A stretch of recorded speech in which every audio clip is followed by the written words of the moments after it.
கருத்துடைய பரிசுத்தமானதா அடிமையும் தேவன் கடந்தனால பாதுகாத்து இந்த நாள தேவ பிரவேசிப்பதற்காக இந்த உபவாசங்கள தேவ சமூகத்துல பரிசுத்தமான தேவன் பிள்ளை கூடி தேவன் ஆராதிக்க இறக்கம் பாராட்டினார் நாமத்து மைகொண்டதாக ஆதியாகமும் 9ஆம் அதிகாரம் 18 வாசிப்போம். பேழையிலிருந்து புறப்பட்ட நோவாவின் குமாரர் சேம், காம், யாபேத் என்பவர்களே காம் கானானுக்கு தாப்பன். இம்மூவரும் நோவாவின் குமார்கள். இவர்களை பூமியெங்கும் ஜனங்கள் பரப்பினார்கள். நோவா பயிரிடனாகிய திராட்சை தோட்டத்தை நாட்டினான். அவன் திராட்சை குடித்து வெறி கொண்டு தான் கூடாரத்தில் வஸ்திர விலைக்கு படுத்திருந்தான். அவர் கானானுக்கு தாப்பனை காம் தன் தாப்புடைய நிர்வாணத்தை கண்டு வெளியில் இருந்த தன் சகோதரர் இருவருக்கும் அறிவித்தான். அப்போது சேமும் யாப்பேத்தும் ஒரு வஸ்திரத்தை எடுத்து தங்கள் இருவருடைய தோள்கள் மேல் போட்டுக்கொண்டு பின்னிட்டு வந்து தங்கள் தகப்பனுடைய நிர்வாணத்தை மூடினார்கள். அவர் எதிர்முகமாய் போகாதபடினால் தங்கள் தகப்பனுடைய நிர்வாணத்தை காணவில்லை. நோவா திராட்சரசத்தின் வெறி தெளிந்து விழித்த போது தான் இளையவுக்குமான தனக்கு செய்ததை அறிந்து கானான் சபிக்கப்பட்டவன் தான் சகோதரத்தில் அடிமைக்கும் அடிமையாயிருப்பான். இங்க ஒரு சம்பவத்தை நான் பார்க்கிறோம். நோவா நாட்கள்ல தெய்வ சன்னிதானத்துக்குள்ளாக பூமி எங்கும் அக்கிரமும் பாவங்கள் நிறைந்திருந்தது. தேவன் அதை பார்த்து ஒரு முடிவு உண்டாகப்பட வேண்டும் என்பதற்காக அவர் பூமியில மனிதர்களை பார்க்கிறார். அந்த நாட்கள் நாம் காணப்படுகிற பிரகாரம் தேவ சமூகத்துக்குள்ளாக 6ஆம் அதிகாரம் 9 சொல்லுகிற பிரகாரம் நோவாவின் வம்ச வரலாறு. நோவா தன் காலத்தில் இருந்தவர்கள் நீதிமானும் உத்தமனுமாய் இருந்தான். நோவா தேவனோடு சஞ்சரித்து கொண்டிருந்தான். நோவா சேம், காம், யாபேத் என்னும் 3 குமாரை பெற்றான். பூமியானது தேவனுக்கு முன்பாக சீர்கட்டதாக இருந்தது. பூமி கொடுமையினால் நிறைந்திருந்தது. தேவன் பூமியை பார்த்தார், இதோ ஒரு சீர்கட்டதாக இருந்தது. மாம்சமான யாவரும் பூமியில் தங்கள் வழியை கெடுத்து கொண்டிருந்தார்கள். அப்போ தேவன் நோவாவை நோக்கி, மாம்சமான யாவரின் முடிவும் எனக்கு முன்பாக வந்தது. அவர்கள் பூமி கொடுமையினாலே நிறைந்தது. நான் அவளை பூமியோடு கூட அழித்து போடுவேன். ஏறத்தாழ ஒரு 2000 ஆண்டுகள் நெருங்குகிறது. பூமி பயங்கரமாக சீர்கடா இருக்கிறது. அது காரணம் பார்க்கிறோம். வானத்திலிருந்து கடந்து வந்த தேவ தூதர்கள் மனிதனுக்கு உதவி செய்ய வந்த காலத்துல பெண்கள் சௌந்தரியம் என்று கண்டு தான் பெண் கொள்கிறார்கள். அவர் பிறந்த மனிதர்கள் பலவான்களை காணப்பட்டதுனாலே மனிதன் மனிதனை அடிமைப்படுத்தி காணப்படுகிறார்கள். அந்த காலத்துக்குள்ளாக இருந்த நீதிமான்கள் என்று சொல்கிறார். அந்த நீதிமான்கள்ல நோவா உத்தமனா இருந்தான். அவன் தேவனோட சஞ்சரித்து கொண்டிருந்தான். தேவன் ஒரு பேழையை கட்ட சொல்லுகிறார்.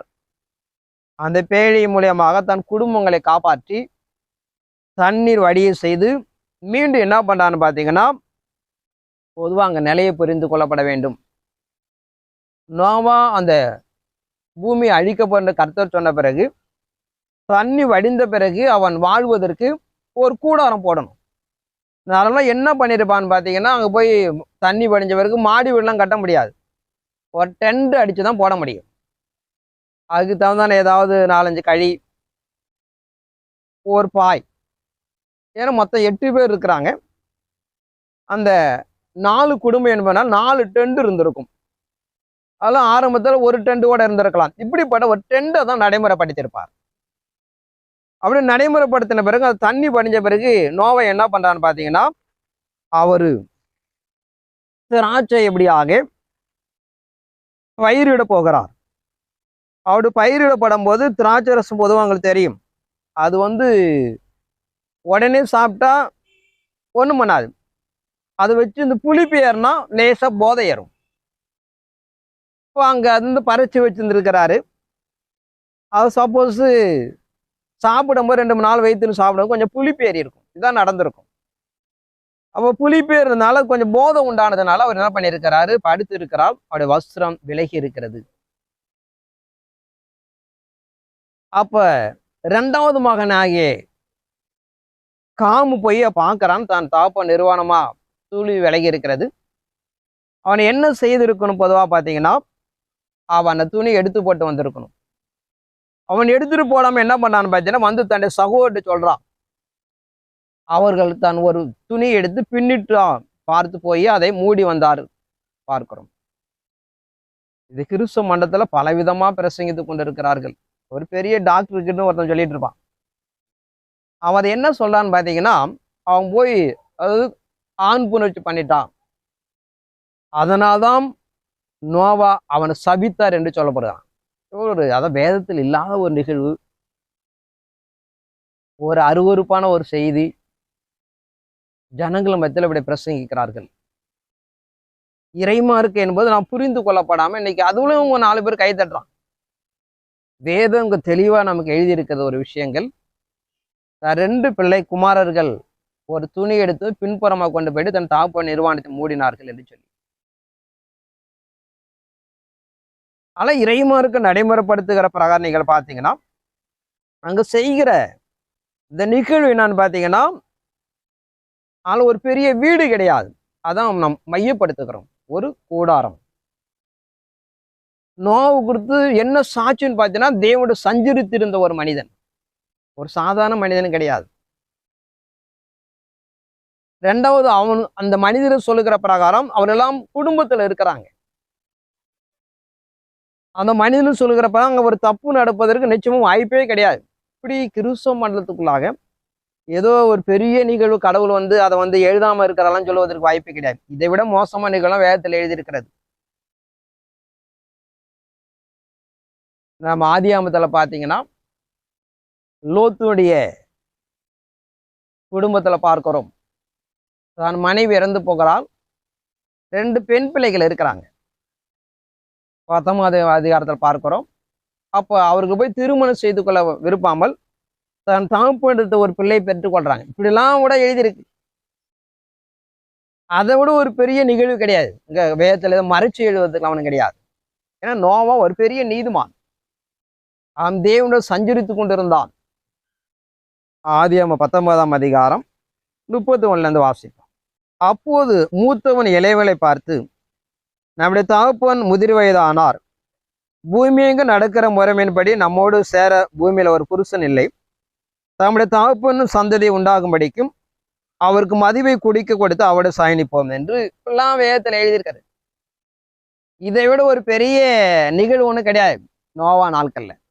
அது போய் மறைச்சு எழுத வேண்டிய அவசியமே கிடையாது. ஆனா அங்க இப்படிலாம் வேதத்தை தார்வீகமா பிரசங்கித்து ஜனங்கள் மத்தியில் அவதூறா பேசி கொண்டு இருக்கிறார்கள் மனிதர்கள். ஒன்று வேதத்துல இல்லாத நிகழ்வு, அப்படி நடக்கக்கூடிய அவசியமே கிடையாது. ஏன்னா எல்லாருமே குடும்பம் வச்சிருக்கிறாங்க. 3 நோவாவுடைய 3 பிள்ளைகளும் திருமணமாயிருக்கிறார்கள். இப்படி ஒரு தவறு நடப்பதற்கு வாய்ப்பு. ஆனா இப்ப இன்னைக்கு பெரிய வேத பண்டிதன்னு சொல்லி தப்பா தேசத்துல ஜனங்கள் மத்தியில பேசி கொண்டு இருக்கிறார்கள். வேதத்தை தெளிவடைந்து கொள்ளப்பட வேண்டும். போது இறைமாருக்கு நம்ம நடைமுறைப்படுத்துகிற பிரகாரம் தான் தகப்பன் நீதிமொழி 17ஆம் அதிகாரம் 9ஆம் வசனத்தை வாசிப்போம். குற்றத்தை மூடுகிறவன் சிநேகித்தை நாடுகிறான், கேட்டதை சொல்லுகிறவன் பிராணசினதை பிரித்து விடுவான். வேதம் நமக்கு சொல்லுகிற பிரகாரம் எந்த ஒரு மனிதன் குற்றத்தை மூடுகிறானோ அவன் சிநேகித்தை நாடுகிறான் என்று சொல்லுகிறது. ஒரு குற்றத்தை எப்படியாக அவன் பேசினா அவன் பார்த்தீங்கன்னா அந்த சிநேகத்தை பிரித்து விடுகிறான் என்று சொல்லுகிறது.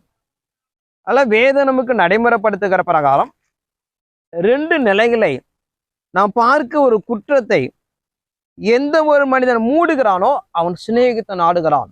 ஏன்னா சபைக்குள்ளாக நிறைய குற்றங்கள் இருக்கிறது பார்க்கிறோம். ஒரு நல்ல விசுவாசினா மறைக்கணும், அதுதான் நல்ல விசுவாசிக்கு அர்த்தம். அதை போய் தூற்றுவது பார்த்தீங்கன்னா சரியில்லாத ஒரு நிகழ்வு. இன்னும் ஒன்று சொல்லுகிறார், நீதிமொழி 28ஆம் அதிகாரம் 13ஆம் வசனம், தன் பாவங்களை மறைக்கிறவன் வாழ்வடைய மாட்டான், அவளை அறிக்கை சரி விட்டு விடுவனா இரக்கம் பெறுவான். அதாவது மனிதர்மத்தில காணப்படுற குற்றத்தை மறைக்கணும். தேவனிடத்தில் நீங்கள் கடந்து போகும்போது அதை அறிக்கை செய்யணும் என்று சொல்கிறார். எந்த ஒரு மனிதன் தேவனிடத்தில் தன் பாவங்களை அறிக்கை செய்கிறானோ அவன் வாழ்வடைகிறான். ஆனா இறைவனிடத்துல போகும்போது நீங்கள் அதை அறிக்கை செய்யணும், மறைக்க கூடாது. ஆனா மனிதனிடத்தில் கடந்து வருவதற்கு குற்றத்தை மறைக்கணும். அப்போதான் சிநேகிதத்தை அவன் ஆடுகிறான். நம்ம ரெண்டுமே மாறா நடப்போம். கடவுள்கிட்ட போய் மறைச்சிடுவோம், மனுஷன் போய் சொல்லிட்டு இருப்போம். இப்படி நம்மளோட வாழ்க்கையெல்லாம் மாறிதான் போயிட்டு இருக்கு. ஆனா இறைமாருக்கு நாம் நடைமுறைப்படுத்துற பிரகாரம் தான் பெற்றெடுத்த தகப்பன் ஏதோ கொஞ்சம் கூடுதலா புளிப்புல திராட்சரசத்தை குடித்ததுனாலே அவன் என்ன பண்ணிட்டான், தூக்க அசதியில இருக்குது. ஆனா இவன் என்ன பண்ணிருக்குன்னு பாத்தீங்கன்னா, இன்னும் ஒரு நிகழ்வை புரிந்து கொள்ளணும். அந்த பெரிய வேத பையன் சொல்றான், எவனாவது போய் அப்பா கிட்ட தப்பு பண்ணதை போய் தன் சகோதரன் போய் சொல்லுவான். எவனாவது எவ்வளவு ஒரு சீர்கேடான மனிதனா இருக்கான் பாருங்க. தன் சாப்பாடு அப்படியே ஒரு தப்பு நடந்தாலும் போய் எவன் போய் தம்பி கிட்ட போய் சொல்லுவான். இப்படிப்பட்ட நிலைகளை நான் பார்க்கிற பிரகாரம் ஒரு சின்ன ஒரு சிந்தனை இல்லாம கூட பிரசங்கிக்கிறார்கள். ஆனாலும் தன்னுடைய தகப்பனுடைய நிர்வாணத்தை காக்கக்கூடியவன், பாதுகாக்கக்கூடியவன். அப்படி பாதுகாத்திருந்தா 2 சகோதரர்கள் கூட தெரிஞ்சிருக்கா அந்த விஷயம், என்ன நடந்துன்னு கூட தெரிஞ்சிருக்காது. இவன் சொல்லுவதனாலே 2 சகோதரர்கள் அதை அறிந்து கொள்ளுகிறார்கள். ஆனாலும் அவர்கள் அவன் நிர்வாணத்தை பாதுகாத்தார்கள் என்று பார்க்கிறோம். தன் தகப்பனுக்கு தெரிய வருகிறது, அவன் தன்னுடைய நடுமகனை அவன் சபிக்கிறான். இளைய மகன் மூத்த மகன் அப்படியாக ஆசீர்வதிக்கப்படும். பொதுவாக பார்த்தீங்கன்னா கானான் தேசம் ஆசீர்வோடைய அவனுக்கு கொடுத்திருந்தார். இவன் செய்த மீறுதல்னாலே அந்த தேசம் அதை அவன் இழக்கிறான். அதனால இறைமாருக்கு நாம் நடைமுறைப்படுத்துற பிரகாரம் தேவ சமூகத்துல நாம் எல்லாம் நிலைப்படுத்திக் கொள்ளப்பட நமக்கு என்ன நியமிக்கப்பட்டிருக்கிறது, நம்முடைய ஆவிக்கிற வாழ்க்கை என்ன, நாம் நிலைப்படுத்திக் கொள்ள. வேதத்தில் நிறைய பார்த்தீங்கன்னா தப்பா நீ பிரசங்கித்து ஜனங்களை மோசம் வைக்க கொண்டிருக்கிறார்கள். பொதுவா பார்த்தீங்கன்னா நோவா ஒரு பெரிய நீதிமான், அவன் தேவனோட சஞ்சரித்தவன். அவன் போய் இன்னொரு தவறு செய்வதற்கு சூழ்நிலை கண்டிப்பா அது கடவுள் விட மாட்டார் ஒரு பக்கம். இப்படிப்பட்ட பழைய ஏற்பாடு காலத்துல திராட்சரசம் குடிப்பெல்லாம் சாதாரண நிகழ்வு, ஒரு பெரிய தவறு கிடையாதுன்னு சொல்லியிருக்கு. அதை கொஞ்சம் கூடுதலா புளிப்புல சாப்பிட்டதுனாலே அப்படி ஒரு நிகழ்வு. ஏன்னா அவர் விவசாயம்னா உங்களுக்கு தெரியும். இன்னைக்கு விவசாயம் குடிக்கிறெல்லாம் தான் காரணம் சொல்லுவான், ஒரு கடினமான வேலை பார்க்கறேன்னு சொல்லிட்டு. அதை போல அவர் போகிற புதுசா திராட்சத்தை உருவாக்குறார், அவர் கடினமான வேலை பார்க்கிறார். அதனாலதான் அங்க ஒரு நிலை உண்டாகுது என்று பார்க்கிறோம். அப்படின்னா இருக்கிற எம்ப்ளாயிஸ் எல்லாம் குடிக்க கூடாது, எவன் குடிக்காம இருக்கிறான், எல்லாம் தான் குடிக்கிறான். அதான் இறைமாருக்கு நாம் நடைமுறைப்படுத்துற பிரகாரம் ஒரு மனிதன் குடிப்பதற்கு இது காரணமே கிடையாது. வாழ்க்கையில அநேக நான் பின்பதை பார்ப்போம். அடுத்தபடியாக இறைமார்க்கம் எதிர்பார்க்கிற ஆதியாகமம் 4ஆம் அதிகாரம் 7ஆம் வசனத்தை வாசிப்போம். இங்க ஆதாம் அவர் 2 பேரோட வாழ்க்கையை அங்க ஒப்பிடுகிறார். அவர் 2 பிள்ளைகள் பிறக்கிறார்கள். நீ நன்மை செய்தால் மேன்மை இல்லையோ, நீ நன்மை செய்யாதிருந்தால் பாவம் ஆசீர்வாதத்தில் படுத்திருக்கும், அவன் ஆசவனை பற்றிருக்கும், நீ அவனை ஆண்டு கொள்வாய் என்றார். அது இறைமாருக்கு நாம் சொல்லப்படுகிற பிரகாரம் ஒரு மனிதன் இப்படியே நன்மை செய்யப்பட வேண்டும். நன்மை செய்யப்பட பாவம் ஆசீர்வாதத்தில் படுத்து இருக்கு. என்ன நடக்குதுன்னு பார்த்தீங்கன்னா, பொதுவா நீங்க வேதத்துல இந்த 6 அதிகாரத்துல இருக்கிற பல ஆயிரக்கணக்கான ஆண்டுகள் நடந்ததை மறைச்சு வைத்திருக்கிறார். ஒரு கோடு வேடு தான் கடவுள் பண்ணியிருக்கிறார். ஆதாம் ஏவாளுக்கு 2 பிள்ளைகள் பிறக்கிறார்கள். 2 பிள்ளைகளும் தானும் ஒருவர் ஆடு மேய்க்கிறார், ஒரு பயிரிடுகிறார். 2 பேரும் என்ன பண்றான்னு பார்த்தா தனக்குள்ள விருது பாலை கொண்டு போய் கடவுளுக்கு படைக்கிறார்கள். ஆனா பார்த்தீங்கன்னா ஆபேலுடைய தன் இளைய மகனுடைய படைப்பை ஏற்றுக்கொள்கிறார், மூத்தமோட படைப்பை ஏற்றுக்கொள்ளல. என்ன காரணம் சொல்லுதுன்னு பார்த்தீங்கன்னா, ஆபேலு தன் மந்தியின் தலையீட்டுகளிலும் அவள் கொழுமையாளர்களும் சிலவற்றை கொண்டு வந்தான். ஆபேல் அவன் காணியை கர்த்தர் அங்கீகரித்தார். ஆபேல் பார்த்தா கொழுமையான ஆடுகளை கொண்டு வந்தான். அப்படி கொண்டு வந்தால் கர்த்தர் அவனை ஆசீர்வதித்தார். காயின் என்ன பண்ணியிருக்கணும்? உடனே கடவுள்கிட்ட போய் கேட்கணும், ஏன் ஆண்டவரே என்னை ஆசீர்வதிக்கல, நான் என்ன செய்யப்பட வேண்டும் என்று கடவுள்கிட்ட தான் போய் கேட்கணும். கடவுளை விட்டுட்டு என்ன பண்றான் பார்த்தீங்கன்னா, தான் சகோதரனை தொடர்றான். ஒன்னு ஆசீர்வதிச்சுட்டாரு, என்னை ஆசீர்வதிக்கலன்னு சொல்லிட்டு அவன் முகம் வேறுபட்டது. இதை தொடர்ந்து என்ன நடக்குதுன்னு பார்த்தீங்கன்னா, நீங்க வேதத்துல நிறைய மறைச்சு வைத்திருக்கிறார். சில காலங்கள் கடந்து போகிறது. தேவன் வருகிறார். காயினை கூப்பிட்டு, உன் சகோதரன் எங்கன்னு கேட்கிறார். அவன் கேட்கிற கேள்வி, என் சகோதரனுக்கு நான் என்ன காவலாளியான்னு கேட்கிறான். உன் சகோதர ரத்தம் பூமியிலிருந்து என்னை கூப்பிடுது. பொதுவா காயினுக்கு பிறந்த 2 பிள்ளைகள் நல்ல ஒரு வாலிப வயசு ஆன பிறகு பயிரிட்டு கொண்டு போய் வைக்கிறார்கள். அதன் பிறகு சில காலங்கள் கடந்து போய் ஆபேல் கொலை செய்யப்படுகிறார். அதன் பிறகு சில காலங்கள் கடந்து போய் கடவுள் கேட்கிறார். கடவுள் வந்து கேட்கப்படும் போது இதை வெறும் காயின் மாத்திரம் கிடையாது, ஒரு பெரிய ஜனக்கூட்டம் இருக்கிறது. அதுக்கு உங்க ஓமையா சொன்னா உங்களுக்கு புரியும். ஒரு தகப்பன் ஒரு வீடு வச்சிருக்கிறாரு. அவர் கொஞ்ச நாள் வெளியூர் போயிட்டான்னு வச்சுங்க. திரும்பி வந்து பார்க்கறாரு, அந்த வீட்டுல எந்த பொருள்லாம் காணும். தகப்பன் வந்து வெறும் காயின் மாத்திரம் இருந்தா காயினை மட்டும் தான் கேட்பேன், அவன் தான் எடுத்துட்டு, வேற யாரும் ஆளு கிடையாது, 3 பேர் தானே இருக்கிறாங்க. ஆனா நிறைய பேர் இருந்தா என்ன பண்ணியிருப்பாரு, இந்த வீட்டை யார் உடைச்சது அப்படின்னு கேட்பாரு, இந்த பொருள்லாம் யார் எடுத்து போகணுன்னு தான் கேட்பாங்க. இது நீங்க அந்த நிலையை புரிஞ்சுக்கணும். ஒரே ஒரு மணி காயின் இருந்தா யாரும் கேட்க வேண்டிய அவசியம் இல்லை, காயினை தவிர யாரும் எடுத்துக்க வேண்டிய அவசியம் கிடையாது. ஆனா நிறைய பேர் இருந்தா எல்லாரும் கூப்பிட்டு இந்த பொருள் காண போச்சு, எங்க போச்சுன்னு தான் கேட்பாங்க. இப்ப தேவன் வந்து கேட்கும் போது காயின்ட்டு கேட்கறது என்ன, உன் சகோதரன் எங்கன்னு கேட்கிறார். இப்ப என்னன்னா அங்க நிறைய பேர் இருக்கிறாங்க. இப்ப இவன் சொல்லவும் முடியாது. அதுக்கு அவன் பதில் கேட்கிறான், என்ன நான் என்ன என் தம்பிக்கு நான் காவலாளி என்னவே கேட்கிறேன் அப்படிங்கிறான்.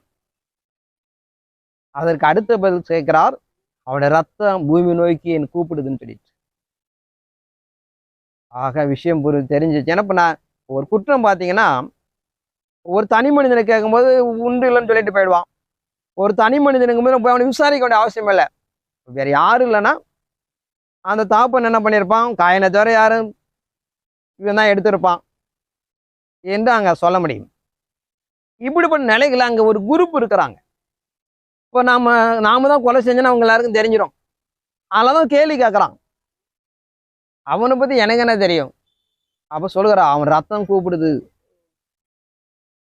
அப்ப அவனை சபிக்கிறார். அப்படி சபிக்கும் போது அவன் சொல்றான், இந்த விஷயம் எல்லாருக்கும் தெரிஞ்சு என்ன பண்ணுவாங்க, எனக்கு கொன்னு போட்டுருவாங்க, ஆண்டவரே என்னை காப்பாத்து, உதவி செய்யு. அப்போ தேவன் விசாரிக்கும் போது ஒரு பெரிய ஜனக்கூட்டமே இருக்கிறாங்க அந்த இடத்துல. ஏன்னா இப்போ வந்து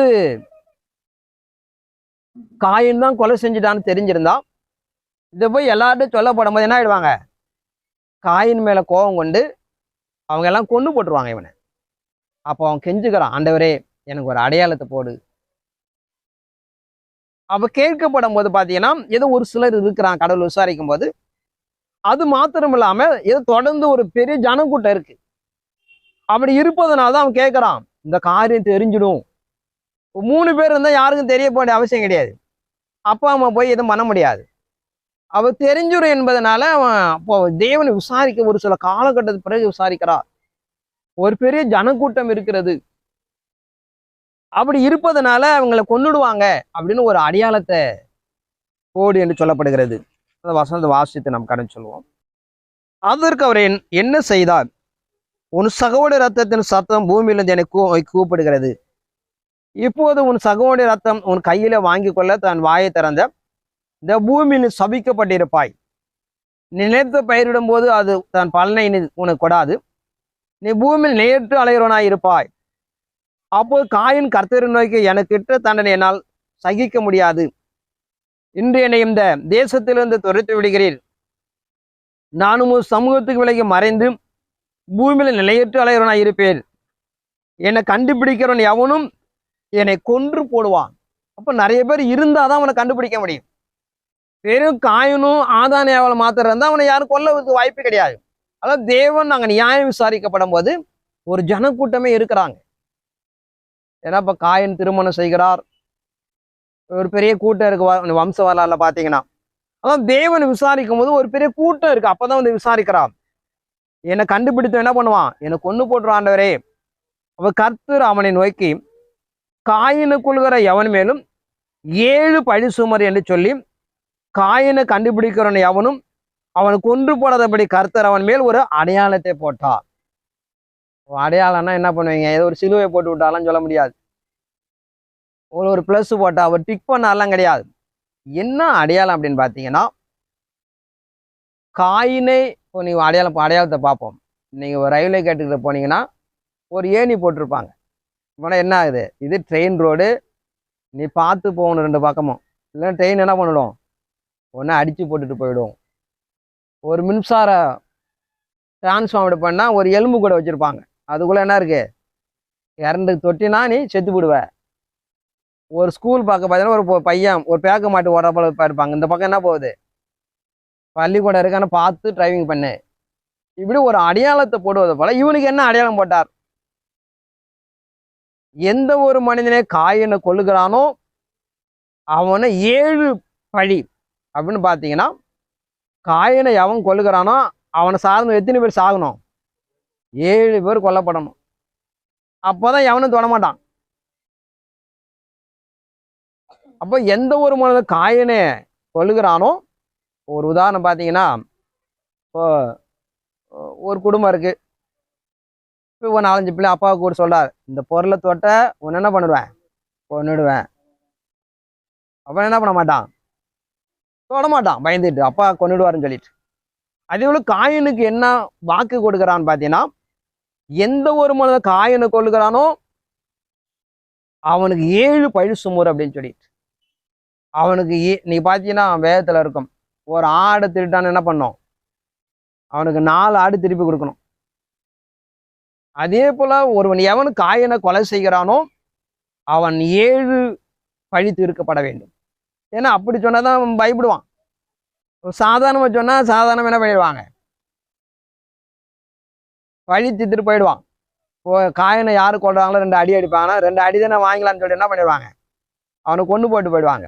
அதை பழிக்கு போய் கல்லுக்கு கல்லுன்னு மண்ணுக்கு மண், அதை பல்லுக்கு பல்லுன்னு சொல்லுகிறப்ப கண்ணுக்கு கண்ணுன்னு சொல்லுகிற பிரகாரம் ஒரு கண்ணு அல்ல 7 கண்ணு. இப்படிப்பட்ட ஒரு அடையாளத்தை ஒரு வாக்கையை அவங்க கொடுத்துட்டு போறார். அல்ல இறைமாருக்கு நம் நடைமுறைப்படுத்துகிற பிரகாரம் ஆபேலுடைய ரத்தம் பூமியிலிருந்து தேவனுக்கு கூப்பிடுகிறது என்று நாம் இறை சமூகத்துல பார்க்கிறோம். அல்ல தெய்வ சமூகத்துக்குள்ளாக இறைமாருக்கு நாம் நடைமுறைப்படுத்துகிற பிரகாரம் காயின் அவன் செய்த குற்றத்துக்காக அவன் மன்னிப்பு கேட்பான். கர்த்தர் அவனை மன்னிக்கிறான். ஆனா மன்னித்து என்ன பண்றாரு, ஒரு இரக்கம் பாராட்டி நீ போடி என்ன பண்ணீங்க ஒழிச்சுக்க அப்படின்னு துரத்தி கொடுக்கிறார். இப்படிப்பட்ட இறை சன்னிதானத்துக்குள்ளாக நீங்கள் பார்த்தீங்கன்னா ஒரே ஒரு பாவம் செய்கிறான், அவன் தேசத்தை இழக்கிறான், தெய்வ திட்டத்தை இழக்கிறான், தேவனுடைய கூடாரத்தை இழக்கிறான். இப்படி எழுந்து பார்த்தீங்கன்னா அவன் பரதேசியாக அவன் பூமிக்குள்ள திரிகிறான் என்று பார்க்கிறோம். ஆனா இறைமாருக்கு நம் நிறைய சம்பவத்தை நடைமுறைப்படுத்துகிறது. அடுத்தபடியா நீங்கள் பார்த்தீங்கன்னா யாக்கோபுடைய வாழ்க்கையில் ஒரு சம்பவத்தை பார்க்கிறோம். இப்படி வேதத்துல பார்த்தீங்கன்னா பொதுவாக எல்லாருமே தப்பு தப்பா பிரசங்கித்து ஜனங்களை வீணாக்குறாங்க. ஆதியாமம் 27ஆம் அதிகாரம் 1 வாசித்து கடை சொல்லும். ஈசாக்கு முதிர் வயதான போது அவன் கண்கள் இருளடைந்து பார்வையற்ற போன போது அவன் தன் மூத்த குமாரனாக ஏசாவை அழைத்து என் மகனை என்றான். அவன் இதோ இருக்கிறேன் என்றான். அப்போது அவன் நான் முதிர் வயதானேன், என் மரணம் இந்த நாளிலே அறியேன். ஆகிய நீ உன் ஆயுதங்களாகி உன் அம்பாரத்தினை எடுத்துக்கொண்டு நீ வனத்துக்கு போய் என்ன பண்ணேன், ஒரு மிருகத்தை வேட்டையாடி சமைத்து எடுத்துருவா, நான் சாப்பிட்டுட்டு என்ன பண்ண போறேன், உன்னை ஆசீர்வதிக்க போகிறேன். ஈசாக்குடைய மனைவி பார்த்துக்கிட்டே இருக்கிறான். மூத்தவன் தகப்பனை நேசிக்கிறான், இளையவன் தாயை நேசிக்கிறான். அவன் வனத்துக்கு போயிட்டான். தன்னுடைய தாய் கூப்பிட்டு, இதை போல உங்க அப்பா உன் அண்ணனை ஆசீர்வதிக்க போறாரு, நீ போய் என்ன போய் மந்தையில் என்ன பண்ண, ஒரு ஆட்டை பிடிச்சிட்டு வா, அதை நான் அடித்து சமைச்சு கொடுக்குறேன், நீ போய் ஆசீர்வாதத்தை வாங்கிக்க. ஆனால் உண்மையாகவே அவன் பயப்படுறான். வேணாம், எங்கள் அப்பா என்னை பார்த்துட்டான்னா என்னை சபிச்சிருவாரு, ஆனால் நான் என்ன பண்ண வேண்டாம், வேண்டாம் என்று சொல்லுகிறான். என்னை பார்க்குறலாம் எத்தனை சொல்லிடுவாங்க, எத்தனை ஏமாத்தினான். அதில் அவன் சொல்லுறா, உன்னு சொல்லுவோம், உன் சாபம் என் சாபம் மாறட்டும், நீ போய் என்ன பண்ண சமைச்சிட்டு வா. நீ நிறைய பார்த்தீங்கன்னா யாக்கோப்பை வந்து எத்தனை சொல்லுவாங்க. அந்த யாக்கோப் பேரை எவ்வளோ நம்ம மனிதர்கள் அறிவில்லாதவர்கள் பாருங்க. யாக்கோபு பேருக்கு எத்தனை அர்த்தம் கிடையாது. நார்மலாக அவன் நடைமுறை வாழ்க்கையில் ஒரு தவறு செய்கிறான். அதான் எத்தனை என்ன சொல்லுவாங்கன்னா, அதாவது கஷ்டப்பட்டு சம்பாதிக்காம ஈஸியாக அப்படின்ட்டு அதான் எத்தனை சொல்லுவோம். அதை போல இவன் போய் கஷ்டப்பட்டு அந்த ஆசீர்வாதத்தை பெற்றுக்கொள்ளாம தன் அண்ணன் இருக்கிற ஆசீர்வாதத்தை பெற்றுக்கொள்ள ஈஸியாக போகிறான். அதுதான் எத்து என்று அந்த பொருள் சொல்லுவாங்க. ஆனால் யாக்கோபு என்ற பேருக்கே நம்ம ஆள் என்ன சொல்லுவான், எத்து. அப்படி கிடையவே கிடையாது. ஏன்னா அப்படி சொன்னால் தவறாக போயிடும். ஏன்னா நீங்கள் பார்த்தீங்கன்னா வேதத்தில் ஆபிரகாம், ஈசாக்கு, யாக்கோப்பின் தேவனை தான் சொல்லப்பட்டிருக்கேன் எங்கே பார்த்தாலும். இப்போ ஆபிரகாம், ஈசாக்கு எத்தனுடைய தேவனை சொல்ல முடியும்? கடவுளை போய் நம்ம ஆளுங்க எவ்வளோ அறிவுள்ள ஆளுங்களை பாருங்க. அந்த பேருக்கு வந்து எத்தனை கிடையாது. அவன் செயல்பாடுகள் வந்து நீங்கள் ஒரு வார்த்தை அங்கே இருக்கும் பாருங்க, வாசிக்கிறேன். 27ஆம் அதிகாரம் 36.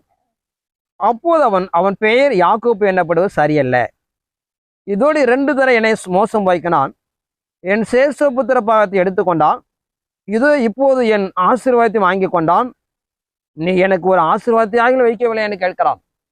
அதாவது யாக்கோப்பு என்றான்னு பார்த்தீங்கன்னா உண்மை உள்ளவன் அர்த்தம். கடவுள் சொன்னார், யாக்கோப்பு என்கிற பேருக்கு உண்மை உள்ளவன். நம்ம ஆளும் சொல்ல யாக்கோப்புனா எத்தனை, அவனுடைய செயல்கள் வந்து எத்தம் இருந்து தவிர ஏமாற்றத்தன்மை இருந்த பேர்ல கிடையாது. ஏன்னா அப்படி சொன்னான்னா வேதத்துல எல்லா இடத்துலையும் சொல்லப்பட்டிருக்கும், ஆபிரகாம், ஈசாக்கு, யாக்கோபின் தேவன் அப்படிதான் சொல்லுவோம். ஆபிரகாம், ஈசாக்கு, யாக்கோபு தேவன் ஆசீர்வதிக்கிறார், ஆபிரகாம், ஈசாக்கு, யாக்கோபு தேவன் உன்னை அனுப்பினர்னு போய் சொல்லு. இவங்க அப்படி எடுத்துக்கிட்டாங்கன்னா ஆபிரகாம், ஈசாக்கு எத்தனுடைய தேவனை சொல்ல முடியும் போய் கடவுளை போய். இப்படி ஒவ்வொரு நிலைப்பாடு கிறிஸ்தவ மதத்தில் பார்த்தீங்கன்னா தப்பா பிரசங்கித்து ஜனங்களை ஏமாற்றி கொண்டிருக்கிறார்கள்.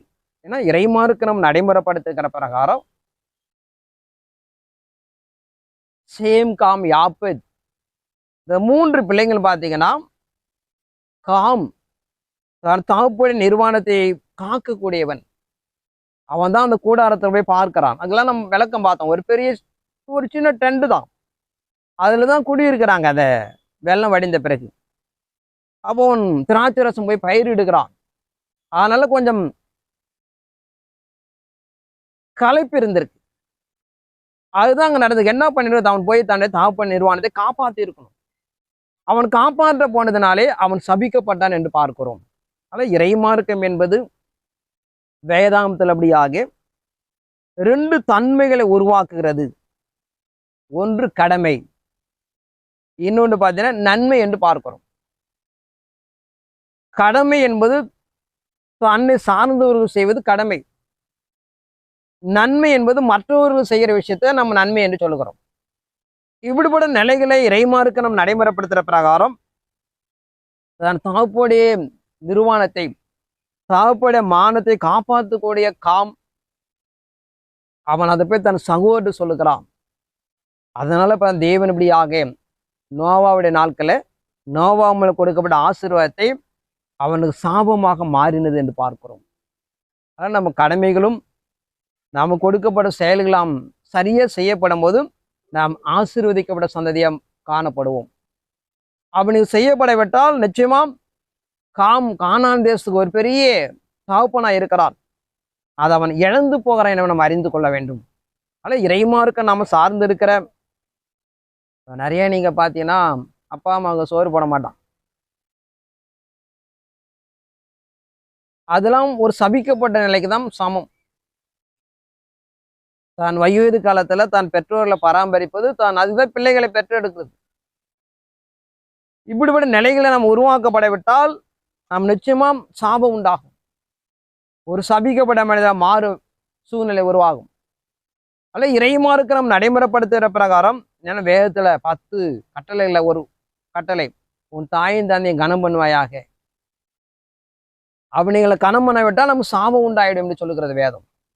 அல்ல இறைமாருக்கு நம்ம நடைமுறைப்படுத்துகிற பிரகாரம், தான் தகப்பனை காப்பாற்றுவதும், தான் தகப்பனை உதவி செய்வதும், இப்படியாக அதை இழந்து போனதுனாலே அவன் சபிக்கப்பட்ட மனிதனா போகிறான் என்று பார்க்கிறோம். அதை கிறிஸ்துவ மண்டலம் சொல்லுகிற பிரகாரம், ஒவ்வொரு வேதவசம் தவறுதவறுதலாக ஜனங்களுக்கு பிரசங்கித்து ஏதோ புதிய கருத்தை சொன்னா ஜனங்க என்ன பண்ணுவாங்க, கை தட்டுவாங்க எல்லாம் போறாங்க. அப்படி அல்ல. இறைமாருக்கு நடைமுறைப்படுத்துகிற பிரகாரம் தன் தகப்பனுடைய மானத்தை காப்பாற்றக்கூடியவர் அவன் சகோதரர்களாக தான் வெளிப்படுத்தினதுனாலே அவன் சபிக்கப்பட்ட மனிதனா காணப்பட்டான் என்று பார்க்கிறோம். ஆனா இறைமாருக்கு நடைமுறைப்படுத்துகிற நம்ம வாழ்க்கையில எந்த ஒரு மனிதனுடைய நிர்வாணமும், எந்த ஒரு மனித நிர்வாணமாவதற்கு நாம் என்ன பண்ணக்கூடாது, காரணமா இருக்கக்கூடாது என்று இறைமார்க்கு நாம் கற்றுக் கொடுப்பதா பார்க்கிறோம். இதன் அடிப்படைக்குள்ளதான் காமுபடியாக அவன் சபிக்கப்படுகிறான். ஆபேல் காயினுடைய வாழ்க்கையில பார்க்கும்போது, காயின் இப்படியா தன் சகோதரனை காப்பாற்றப்பட வேண்டும், அவன் தேவன்ட்டு தான் கேட்டிருக்கணும். அதை விட்டுட்டு வயல்வெளியில தனிமையா இருக்கும்போது என்ன பண்ணிடுறான், அவனை கொன்று போடுகிறான் என்று சொல்லுகிறது. சில காலங்கள் கடந்து போன பிறகு ஆபேல் ரத்தம் வானத்து நோய்க்கு கூப்பிட்டது என்று பார்க்கிறோம். தேவன் அங்க இறங்கி வந்தார் என்று சொல்லப்படுறதா பார்க்கிறோம். ஆனா ஒவ்வொரு நிகழ்வுகளையும் நீங்களை பார்த்தீங்கன்னா பல தன்மைகளை உள்ளடங்கின விஷயங்கள். அதனால கடைசி காலத்தை காணப்படுற தேவ சந்ததி நம்ம எல்லாத்தையும் நிலைப்படுத்தி கொண்டு போக வேண்டும். காமுடைய வாழ்க்கையில என்ன நடந்தது, காயுடைய வாழ்க்கையில என்ன நடந்தது, யாக்கோபுடைய வாழ்க்கையில என்ன நடந்தெல்லாம் அறிந்து நாம் கடந்து போகப்பட வேண்டும். ஏசா தன்னுடைய கொடுக்கப்பட்ட அங்கி ஏசா காரணம் பார்த்தீங்கன்னா, அவன் ஒரு வனத்தில் போய் வேட்டையாடிட்டு வருவான். ஏன்னா மிருகங்களை வேட்டையாடுறது கடுமையான வேலை. வேட்டையாடிட்டு ஒன்றும் கிடைக்காது களைச்சு வரும்போதான் தன்னோட தம்பி யாக்கோபு என்ன பண்றாரு, கூழ் சமைச்சிட்டு இருப்பார். கொஞ்சம் கூழ் கேளுன்னு கேட்பான், தருகிறேன். உன்னோட சேஷபுத்திர பார்த்து என்ன பண்ண, எனக்கு கொடுத்துரு. அவன் இருக்கிற பிரச்சனை போராட்டத்தில் என்ன இதை வச்சு நான் என்ன பண்ண போறேன், எடுத்துக்கோ என்று அவன் தன்னுடைய கொடுக்கப்பட்ட ஒரு மகிமையை அவலுச்சினமா எண்ணுதனாலே அவன் இழந்து போகிறான் என்று பார்க்கிறோம். அதை இறைமாருக்கு நம்ம நடைமுறைப்படுத்துகிற பிரகாரம் தேவ சமூகத்துக்குள்ளாக நம்முடைய நோக்கு திட்ட தீர்மானலாம் நன்மை செய்வதாகவே இருக்கப்பட வேண்டும். மற்றவர்களுக்கும் உதவி செய்வதாக இருக்கப்பட வேண்டும். நாம் கடமைகளை சரியாக செய்யப்பட வேண்டும் என்று தேவன் நாம் கேட்டு கர்த்தர் இந்த வார்த்தையை ஆசீர்வதிப்பாராக. ஆமென்.